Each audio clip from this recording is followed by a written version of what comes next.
fear there will be little left of our world.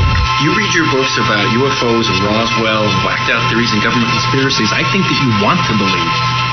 What makes you trust them? I don't know. I'm a good judge of character.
Well, good evening and welcome to OffPlanet Radio Live. I'm Maugans, and it is Wednesday night, July 17th, 2013. And welcome. It is midsummer. It is hot. It is oppressively hot where I'm at. Hopefully you're in a cool space tonight. And we have a very good show lined up. First hour, Dana Donlon will be here with me to discuss many subjects, among them people who have died twice, dimensional shifts, and what's going on in the realms of the paranormal, dimensional changes and shifts and all kinds of wild stuff going on. The long break was a product of a number of things, not the least of which was the passing away of our beloved mother. Judy was my wife's mother. I don't like the term mother-in-law because it's been the butt of too many jokes. This was the elder of our family. And it affected us all greatly, and she was very much a supporter of what I did over the years, and an inspiration, a friend, and we miss her. And of course, in between all of this, we also had the end of the month event with Duncan and Miranda. That was the end of June, and so Duncan and Miranda will be here next hour. And we're going to kind of go over some of the things that we gained from that and catch up with them as well. Chris Hawley is off tonight. Chris has gone through similar trials and tribulations. She has experienced loss in her family, health problems, all manner of oppression. And most people who are familiar with Chris knows that Chris is one of those people that occasionally gets taken. And she deals with the consequences of a lifetime of having been subjected to all kinds of very strange events that have impacted her. Nevertheless, she will return next week, July 24th. Jeff Danilek will be joining us. His website is ourcuriousworld.com. And Jeff covers a wide range of paranormal things as well as the spiritual side of things. His journey is a lot like mine in that he sort of came out of institutional religion and began to embrace spirituality from a wider standpoint. And July 31st, Doc Vega will be here. August 7th, Ken Pfeiffer is going to return. Ken has a lot to talk about in terms of reporting UFO phenomena around the world. He is documenting constantly the photographic evidence of UFOs and the phenomena in our skies. So we have a pretty solid season booked up into September, and more coming as we go along. So we're going to get busy again, and it's actually good to be back. I feel a little rusty, But it's going to be a laid-back show tonight because we're with friends, and I don't have to do a lot of show prep when I do that. Back in May of 2012, I was privileged to present the first radio interview with my first guest tonight, Dana Donlon. That show was called Seeing Beyond Abduction, and she discussed at length her experiences with reptilian and extra-dimensionals. And she's going to be here for the next hour, and we're going to reprise some of those subjects and come up with, I believe, some new insights as well. And that show is on the website. If you want to look it up, her website is ufochick.com. That link is on the web page right now. And I'm reaching over here because I got to queue up my guest. And so with that, no more further blather from me. Good evening and welcome, Dana Donlon. Welcome to OffPlanet Radio. Thank you, Randy. It's so good to be back. It's good to have you back again. Having me. It's wonderful. It's been over a year since we last talked on the radio. You and I talk a lot. Well, we talk fairly often on the phone, and we get a chance to touch up, and you always have something interesting going on. And so bring us up to speed with what's going on with you these days. Well, I'm working on a book that you read the first part of, trying to finish it up hopefully within the next 6 or 8 weeks. Now, whether anybody will want to read it, I don't know, but I'm going to finish it and put it out there. Been doing lots of corresponding with people by email, lot of scanning the forums, working on the David Icke forum, a lot of interaction with people who are experiencing new things and mostly frightened of them, and a lot of reassurance is what I've been doing lately. And, you know, anybody that goes back and listens to that May 9th, 2012 show knows that one of the strongest messages you were sending then, it had to do with taking back your power and not being in fear. And I know you and I talked about this on the phone over the weekend, and we probably just stick that in right up front. Yeah, because once you're in fear, you lower your vibrational rate. People think that energy is about how powered up you are, but it doesn't matter how powered up you are if you're putting out fear energy. It still attracts negative entities and interdimensionals. So you have to stay in a state of gratefulness and appreciation and kindness, no matter if your energy is low or high. That's the key. Yeah, this is an important part of it because the fear meme's been put out there. It's laced into our media on a day-to-day basis. It's the mechanism of control that the Matrix uses. It's also the thread that's been woven into all of the paranormal. And it is not without some consideration that we say that many people have, like you yourself, have experienced some fairly frightening things that have gone on, things that are outside the pale of the normal and things that disturb the psyche and the sense of security about your reality. But one of the things that we have to now get our mindset into is understanding that there are changes going on in what I call the world, which embraces far more than the earth that we live on, because it's actually a world system of worlds of dimensions.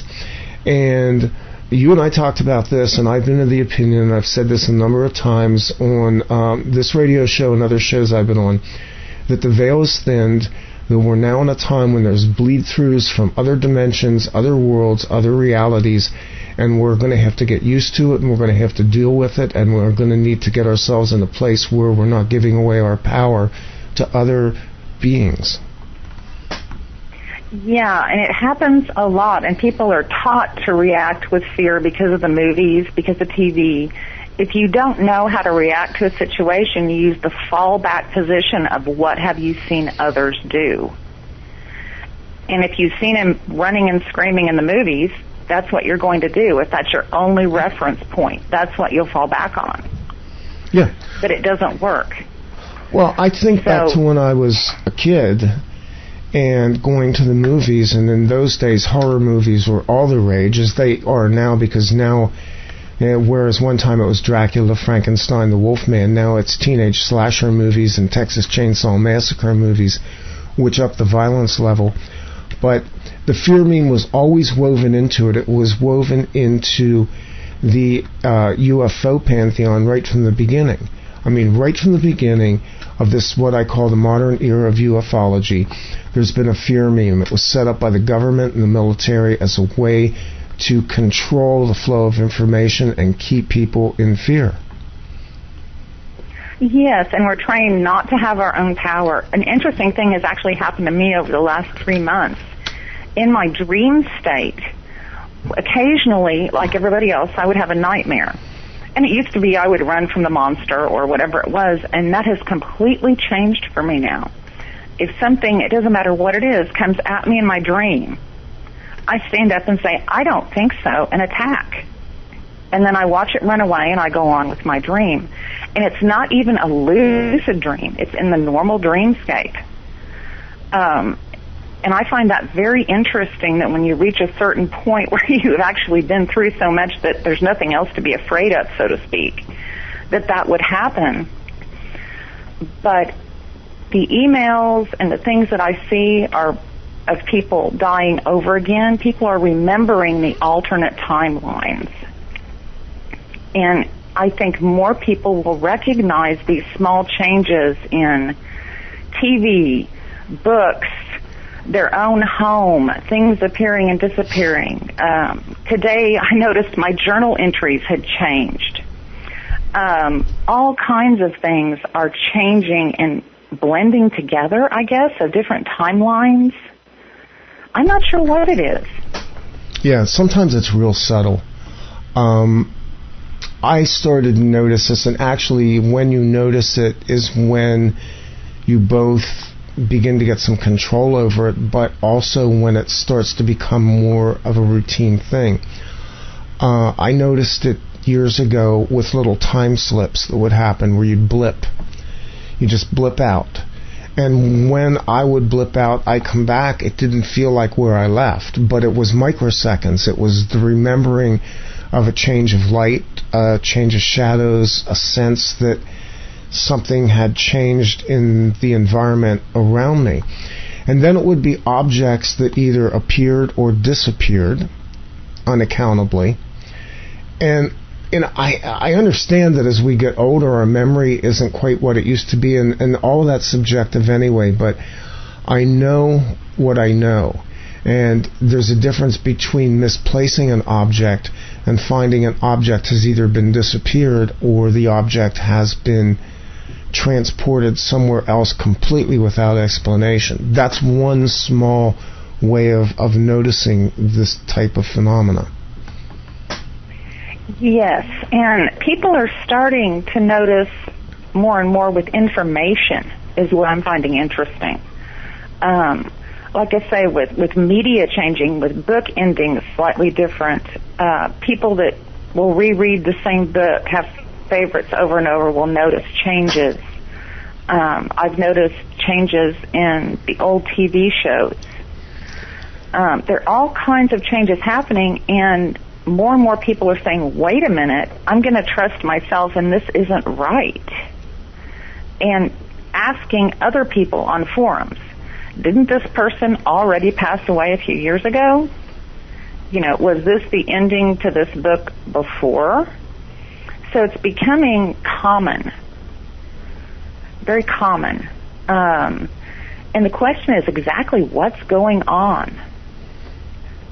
I was trained to observe from my years, basically as a pagan, to keep a clean house and pay attention, and that has stayed with me, so I know when things are moved and things are missing. And I always pay attention to that, and things have appeared and disappeared here, almost on a weekly basis. Yeah, and if maybe you're like me, I'm sort of OCD, so I tend to be kind of fanatical about that. And, you know, sometimes, yes, you really do misplace objects, but I've had objects misplaced in places they couldn't have been misplaced, and I've had things show up where they never should have been. And I've had things show up that I can't explain because they weren't mine. very strange when objects start appearing like that. Yes, I had a period of about a month where money kept showing up in my wallet. Now, I wasn't complaining, but it was coming from somewhere. No, seriously, this happened. It was a couple of summers ago, and it was like I didn't have any cash in my wallet, and now I do. And, I'd ask everybody, did you put money in my purse? No.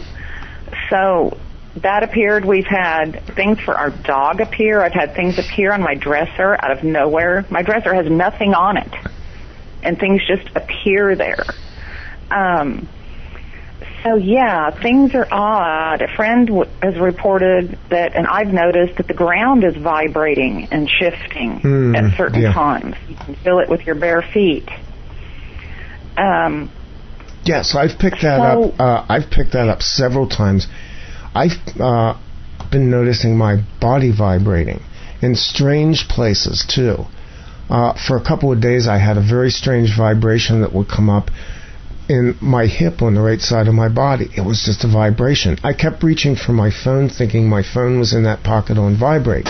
It wasn't. My phone's in my left pocket, and usually my phone's turned on.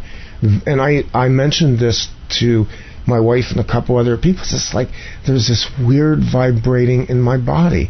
And at one point it was going up my neck, the base of my skull.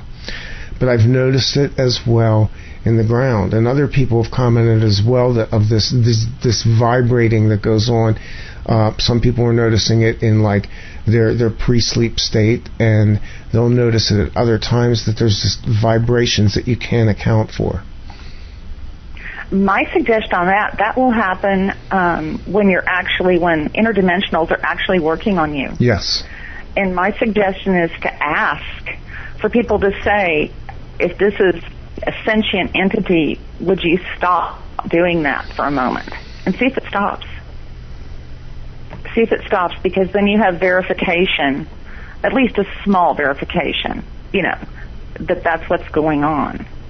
But their field is very electrical.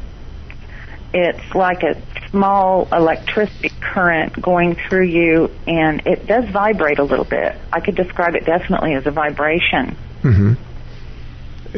I would describe it as a shift in frequency, and a lot of people who have gone through abduction scenarios know that there's a shift in frequency that'll kind of anticipate an alien intrusion, another entity's intrusion into our space. Absolutely. Yeah, that's been my experience completely. Also, the flashes of light, too. Oh, yeah. I've had that happen multiple times, where there's just, it's almost like a sci-fi thing. There's a vertical line of white and then a flash as it goes out to both sides, and then it's done. And then you can feel someone, touching you, or see a shadow moving around the room when they appear. Yeah, let's talk about that. And I don't know if they're... The shadow thing. Yeah. I've experienced this numerous times. It's very hard to describe, and sometimes it's very fleeting. But I've had emails from people, and I've had one within the last day, of people who are reporting the shadow entities, and it seems like that's on the uptick as well. Have you experienced this? Oh, yeah. Every day. Every day there are entities in this house. But we have a portal here, so they're going to come and they're going to go, and I'm so used to them I don't really pay much attention.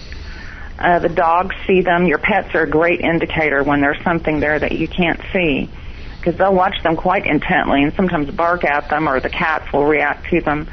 I'll see them walking through a hallway, and it's always out of the corner of your eye. Yeah. Because the way our eyes work, we don't actually see what's there. We see a microsecond behind. So they have enough time to get out of the way, so you're only going to catch a glimpse. Just a glimpse.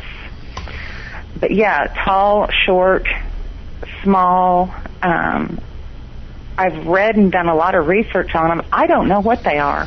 A lot of people theorize, but I don't like to do that. I just know that they're here, and the ones that pop in with the bright light are not a dark shadow. They're more of a light form, which tells me they're a completely different being, entity, whatever word you want to use, from the shadow people. But the odd thing is, many times I can speak to people who have passed over or get a really good sense of them.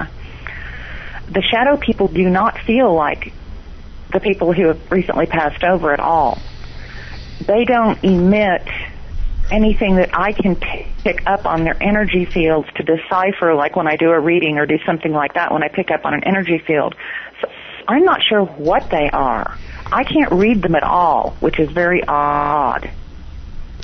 I've never had a strong vibrational sense of even these shadow entities, other than the one encounter that I had in Arizona in 2009, 2010, out in Flagstaff, and that particular one simply emanated fear, and it was simply a very large shadow that emerged very quickly, and it was engulfing, and in that moment it stimulated the adrenals, and there was this fear response to it, and then it receded again.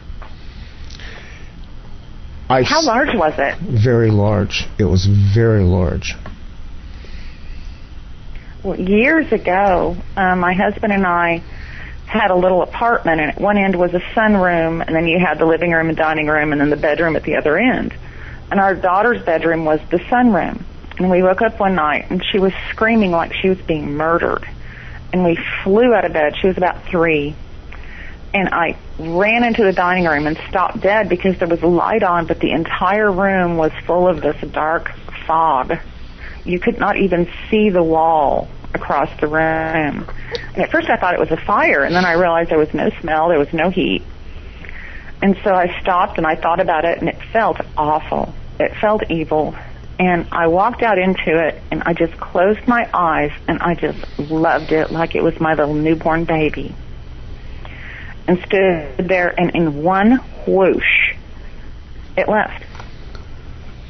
Just in one whoosh. But that's the only encounter I've had with something big and nasty evil, or fear-like, that was a shadow or an entity of that type, aside from an actual ET or reptilian. But that was a weird one. That was really odd. I know we can't theorize, and I think our terminology fails us too.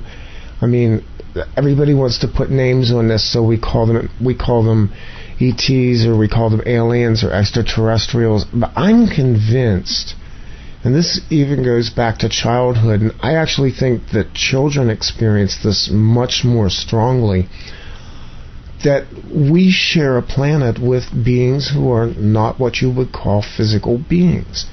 There's non-physical entities of all kinds on this planet, some of which, are handed down through lore and legend, and some who are just so mysterious that they're only really remembered or recalled in terms of our most immediate recall of having an experience like that. And I also think we tend to be trained to not notice these things, which goes back to what you and I were talking about with, as this veil is thinning, as this dimensional rift seems to be opening up, a lot of our reality is being challenged because of the fact that I guess the collective consensus or reality conditioned out of us our ability to see and experience certain things that as children we probably did. I mean, maybe there really were monsters under the bed at one point when we were kids.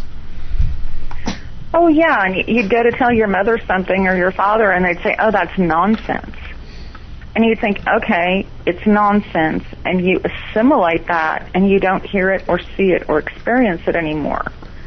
And we accept these programs that take away our natural abilities, and we have to throw off the old programming and say, okay, I'm going to accept whatever happens or whatever I see or hear and experience. I'm just going to accept that it happened and trust myself. And then you begin to see more. I've heard the old story of the original Native Americans that were here couldn't see the ships that were sailing to shore. Yeah. Now, whether that's true or not, I don't know, but it wasn't in their reality. Yes, so they that didn't story's see been them. retold from a number of different cultures that, in fact, their own trained visual field was unable to discern the ships that were sitting off of the shoreline. They simply couldn't see it.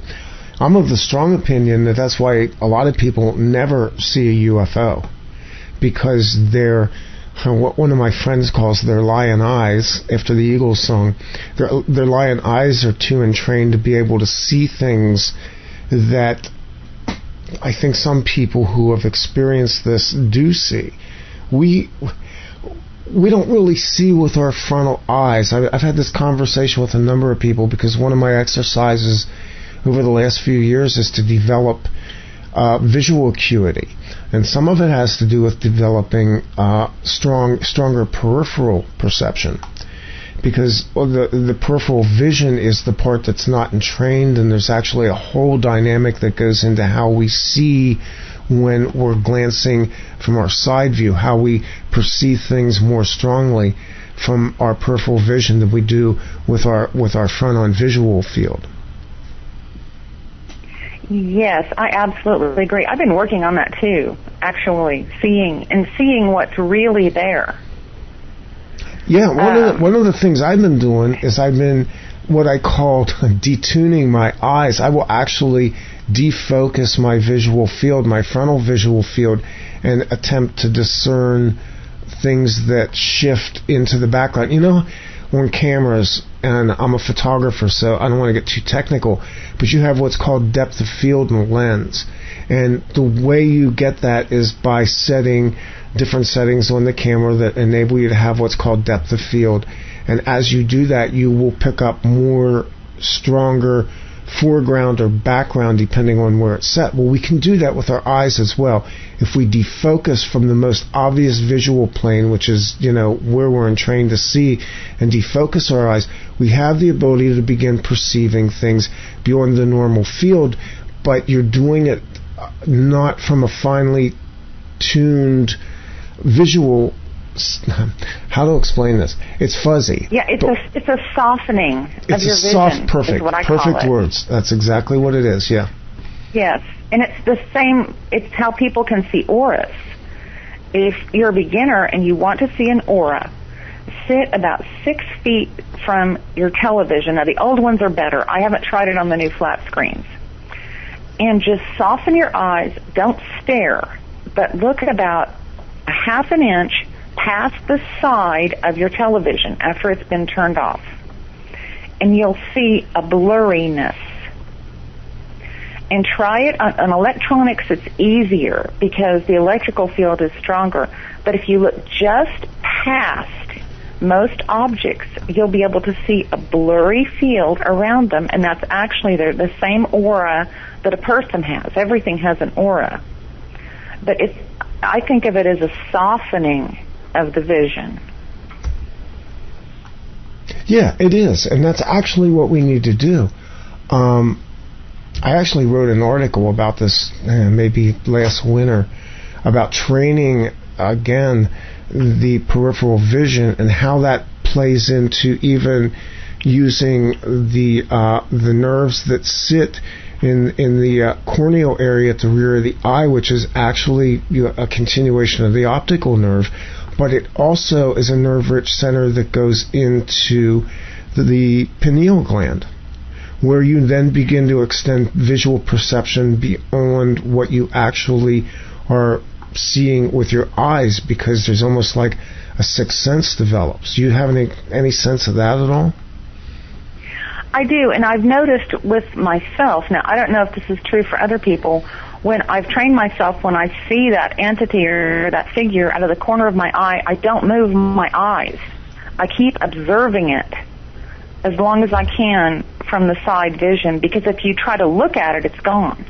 If you move your eyes toward it, it's instantly gone. But if you'll just hold your vision where it is, you'll get a little longer look at it. And on the vision, I think another really important thing, and that's what you read in the part of the book I sent you, was to empty your mind. People think so much that they can't absorb anything.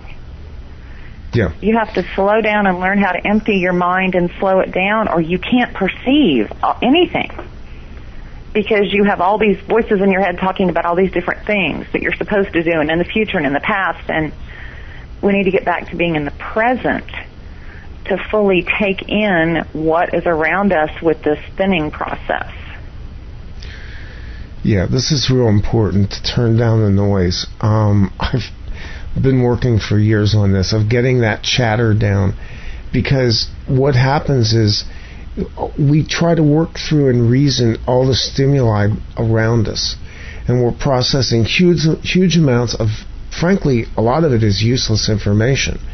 But when you listen to the chatter in your head, it goes into things that is being programmed into us.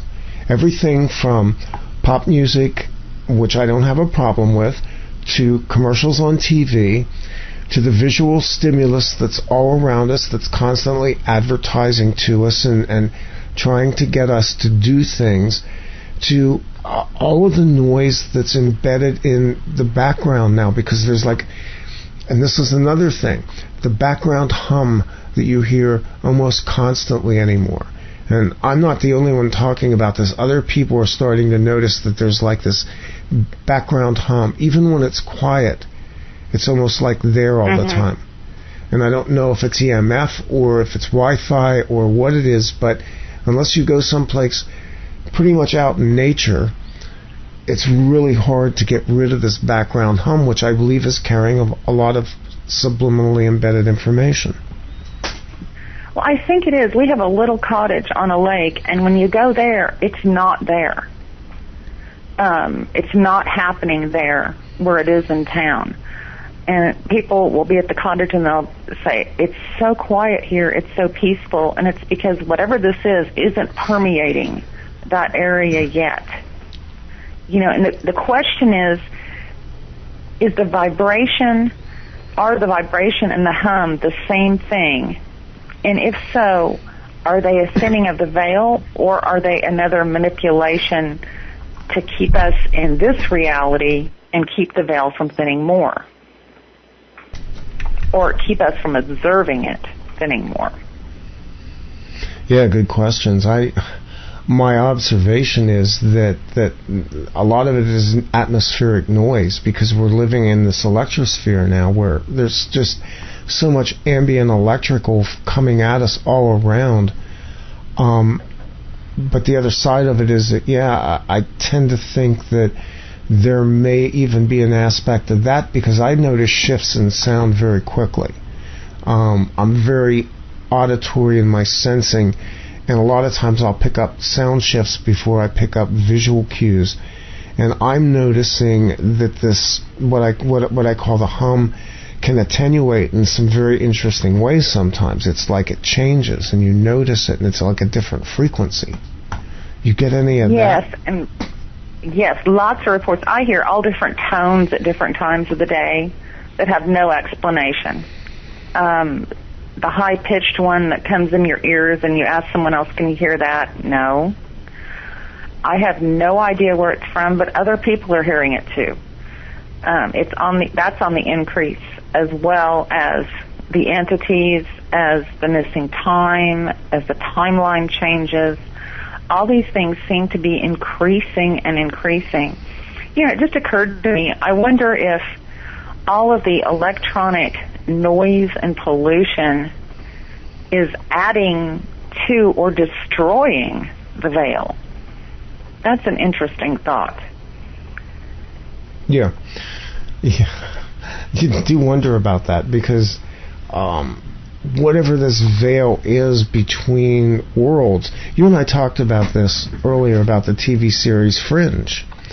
And yes, that series is, you know, from my standpoint, I know a lot of the listeners probably aren't big TV people, but I went out of my way to go back and watch all 4 seasons of that in sequence in as short a time as I could do it. There's some pretty stunning information there about manipulations that were being done theoretically in the Fringe series to the way Walter got to be able to go into a parallel world to bring back his son Peter, who had died in this world, but he brought him back in the other world, and the distortion that occurred dimensionally and timeline-wise as a result of that. And I think whatever he was using there, the way it was depicted, was some kind of frequency key that was basically just completely ripped the veil open and opened up a parallel dimensional world where he could walk through it. Well, the other interesting information on that was the fact that a person could also rip through that veil. And another really good question is, are we willing things back and forth through the veil? Are we willing ourselves into a slightly different dimension because we're unhappy with the one we're in? Well, the government's been playing with this stuff for a long time. I mean, there's whistleblowers out there that have talked about different government projects that have been into timeline manipulation. You know, there's a ring of truth in the fiction that we consume through our entertainment media.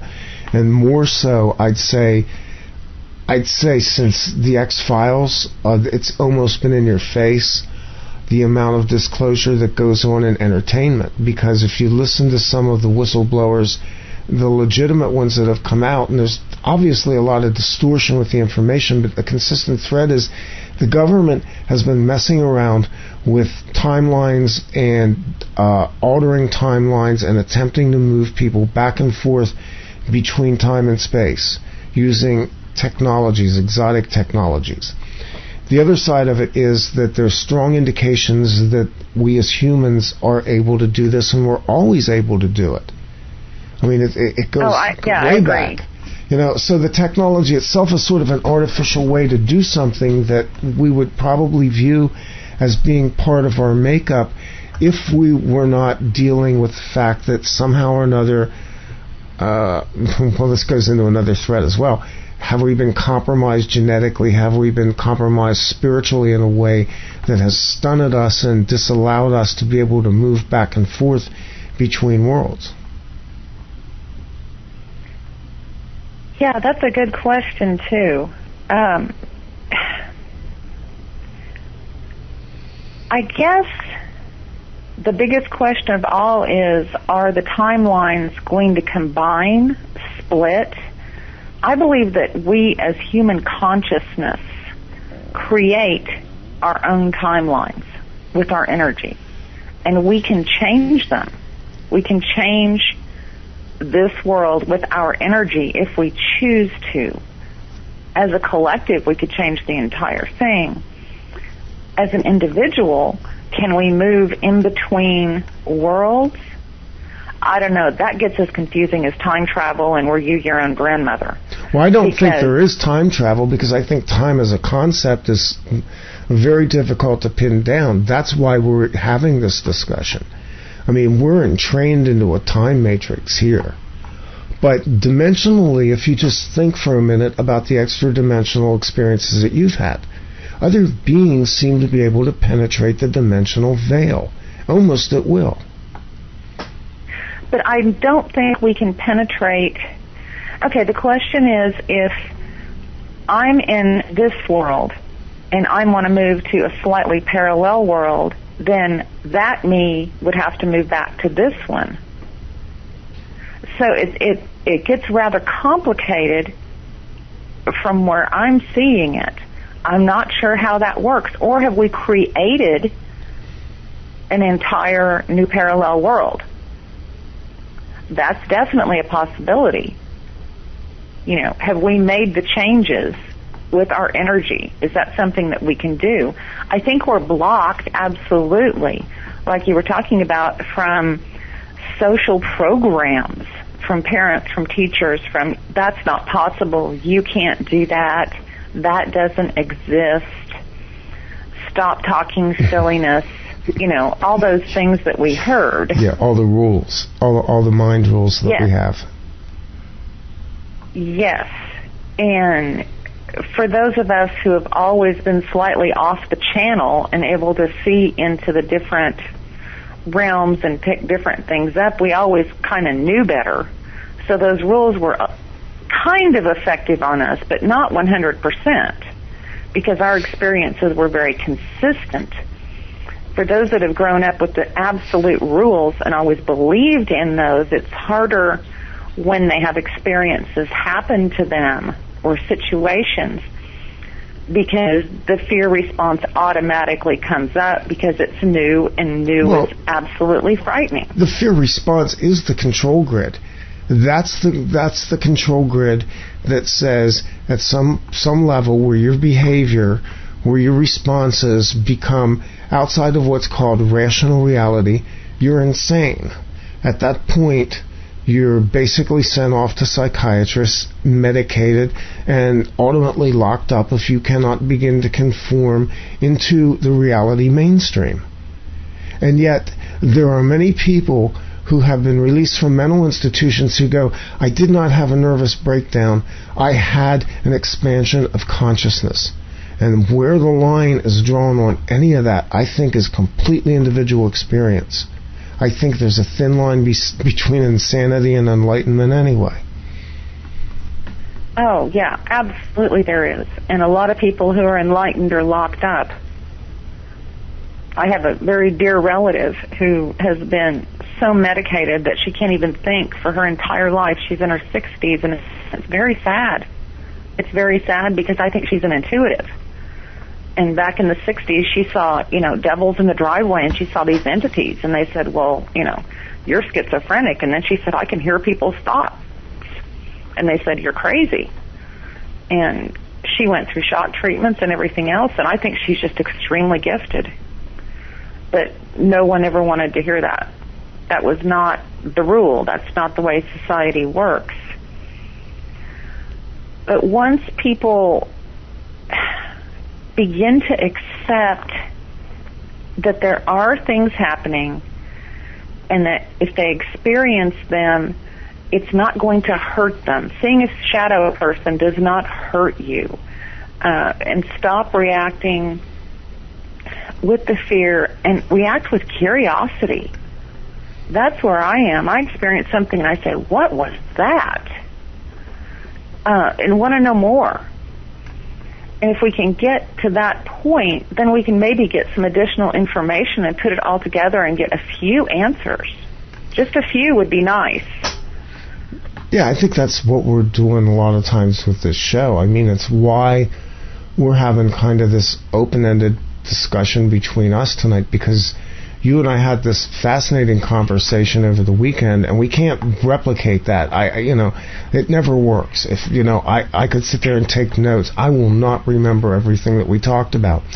But in a way, it's like I have conversations with maybe a dozen people that I know on a regular basis that just they trigger a response in me that says, okay, I'm not insane, this is possible, and there is something going on because there's a common thread out there. Now, you're on David Icke's forums as a moderator, so you see a pretty wide range of things that people are posting. And so when you talk to me about some of the things that you're seeing, that's very confirmatory. Yes, I agree, David Icke's audience is going to be more open to this, but that doesn't make it wrong. One of the things... Well, the nice thing about it is they're all over the world. Yeah. That's the great thing about it, is you get a world of sampling. It's not just a U.S. forum or a UK forum. It really is all over the world. And when you get reports from all over the world of the same thing, it validates it. It says this is absolutely happening. The thread that I had sent you about people who had already died, I didn't know most of the names because most of them they were bringing up were from Great Britain. But they were saying, again, I thought this person died 5 years ago. I remember it. I saw it on the news. I cried. I was sad. And now they died again? Yeah, I actually experienced this, and I don't even know what you call this phenomena. Phyllis Diller died a few months ago. And I remember sitting there thinking, wait a minute. She died years ago. Now, that could just be me, but I have the same memory. It felt to me like she had passed a long time ago. The most memorable to me was Jack Palance, the actor who played in City Slickers. And anybody that knows that movie or remembers Jack Palance knows that he's a pretty interesting character. And I swear that Palance passed away a few years after City Slickers, which was probably late 90s, 97, 98. And yet his official obituary shows him as passing away in 2006. And yet I had conversations with people. I was on radio back in 2006, and I had a conversation with somebody on the air, and they went, Jack Palance died years ago. There's been a shift here. And we were at that time talking about how certain people show up dying again after we have a distinct memory that they'd already passed. And I think these are like little bookmarkers, because for some reason we notice stuff like this. We notice the passing of famous people. They're kind of bookmarks in our lives, especially for me. Jack Palance was around, my whole life. I remember watching him as a kid. So that's a kind of a big deal. You tend to notice that. The other interesting one I've noticed, I'm not sure it was on the Ike Forum, but you can actually Google, are there 50 states or 52 states? A whole bunch of people remember there being 52 states. Wow, that's interesting. And yes, that's another one that I've caught. The media seems to be really spread out as to what movies people think have changed, or what shows, or what books. That seems to be spread out, where people actually have different memories of different endings, and everybody just wants to argue about it. But the reports that I'm getting from the Ike Forum, or not I'm getting, but the forum is getting, are of, like you just talked about, people dying again. Things like we've just been talking about, showing up and missing, the shadow people showing up. I'm trying to think if there are any we haven't covered. Gosh. Being touched is another one. Sleep paralysis is definitely up, which I don't think is sleep paralysis, but where you're held and touched by an entity. And just people feeling that someone is touching them during the day. Someone was touching me and there was no one there.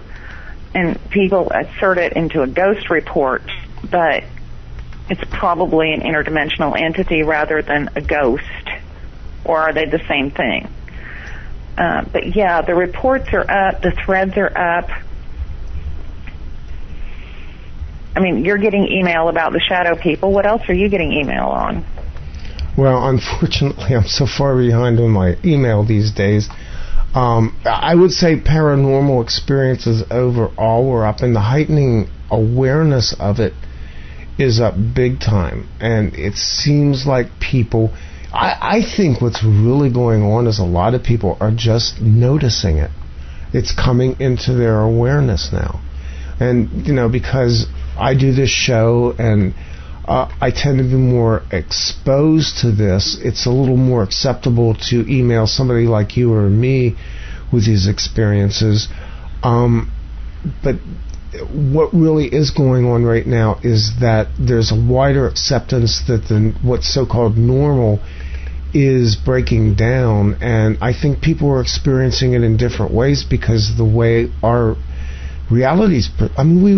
nobody has the same identical perception of reality. We know that. That's even an established psychological fact. So what they're perceiving a lot is based on the anomalies that are in their field of perception. Yeah. I agree completely. Now, well, and I have a question. I have a question on the chat, and maybe we just kick this for a minute. The question's asked: if shadow people don't want to hurt us, why do they at times hold us in a paralyzed state? Well, number one, are they sure it's actually a shadow person rather than a shadow person? From the reports that I've heard, seem to want to observe. They don't seem to want to interact much. I would say that when you're being held, if it's not sleep paralysis, the normal kind, which is pretty rare, then either work is being done on you or you're being accessed for a malevolent reason. Mm-hmm. One of the two. The way to move instantly is to change your brain patterns to righteous anger. For some reason, it releases the chemical that allows you to move again. It works every time. People say, cry out to Jesus or cry out to God. Well, what you're doing when you do that is you're saying, you can't do this to me because my God is going to save me. Right. And it works every time. Every single time. So righteous anger will break that hold. But yeah, people have reported a shadow over them, but I've never heard of a shadow person walking up and touching someone or actually interacting. They seem to just walk around. Yeah, and again, this is the problem that we have, Dana, with all of this phenomena is our terms are imprecise. We don't have a compendium where we can go reference this. We all have a different experience and we all have different names for things because we're trying to describe things that are outside of our standard lexicon right now, our standard vocabulary. Yeah, we need a whole new vocabulary. We need a new set of words and experiences to describe all this. Well, that was interesting. Still there? Yeah, I'm still here. That was odd. You and I, hey, well, how odd would that be with us? We've had some very interesting phone calls over the years about, yes, where we're just we have. So obvious that, hello, you're there. Oh. Well, that's the other thing that I've had reports of is a lot more surveillance, a lot more interaction, a lot more of the government trying to control people that are experiencing things. Lots more gang stalking, lots more attacks, and lots more paranoia from people who have it happen. And the only thing you can do is just laugh at them. If they want to follow you around and waste the taxpayers' black ops money, there isn't anything you can do about it. Just laugh and go on with your life. Because you can't stop it. I have to wonder if this whole NSA exposure thing that's been going on isn't kind of just window dressing for public consumption too. I mean, we've known about Echelon and the NSA projects going back into the late 1990s. I was covering this stuff on radio 10 years ago. So how shocking is it that they're harvesting all our private information? I live my life basically assuming that. This is not good. No. And my phone connection is really steady. Well. Very odd. Oh, well. Better than a complete disconnect like they usually do to us.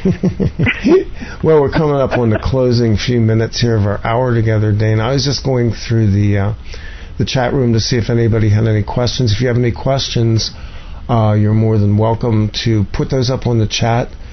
I think we'll not have time to take call. Boy, as a live talk show host, I really suck at this because I never get the phone number out.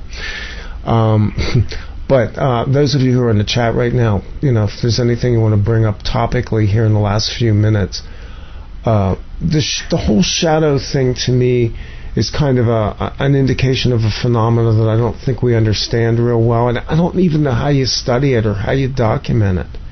It seems I don't either. Yeah, the other increase is in people wanting to have experiences, which I think is really interesting. And that scares me a little bit because they're basically just putting themselves out there and saying, okay, if any entity wants to give me an extra dimensional experience, bring it on, which isn't really a safe way to do it. You want to be a little more specific, and you will be able to see and experience different things if you decide absolutely that they're possible. Nothing is going to happen to you to prove to you that this stuff exists.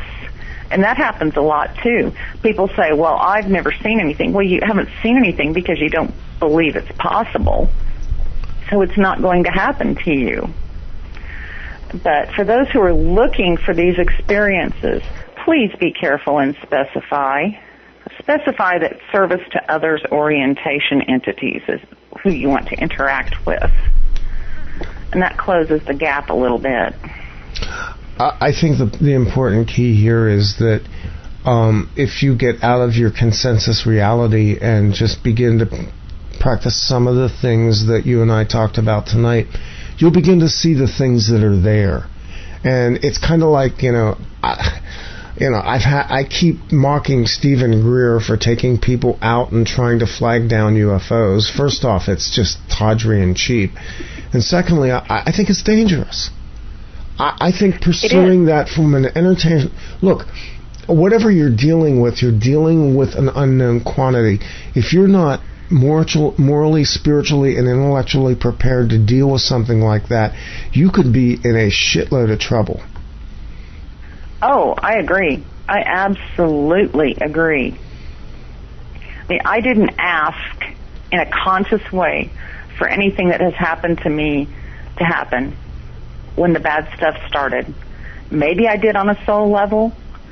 I'll take responsibility for it. If it was my fault, it was my fault.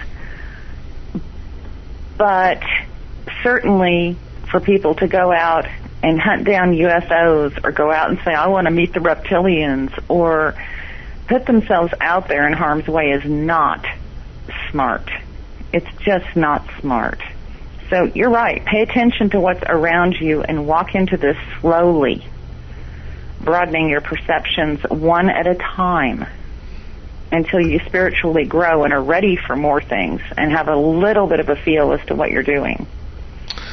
Absolutely. Dana, you're working on a book. Are you updating the website at all these days? Any new things being posted there? I am. Good. I am. I will put some new stuff up in the next few days. People are not paying attention. There are archives on there if you want more. Excuse the spelling. They were written as things happened. But yes, and I do take emails. So if you have an issue, you're welcome to email me. And tell Miranda them I said hello. I will. Tell them where the website is. Oh, okay. I'm not good at promoting myself, am I? No, you're not. It's ufochick.com. And it's ufochick@gmail.com. Excellent.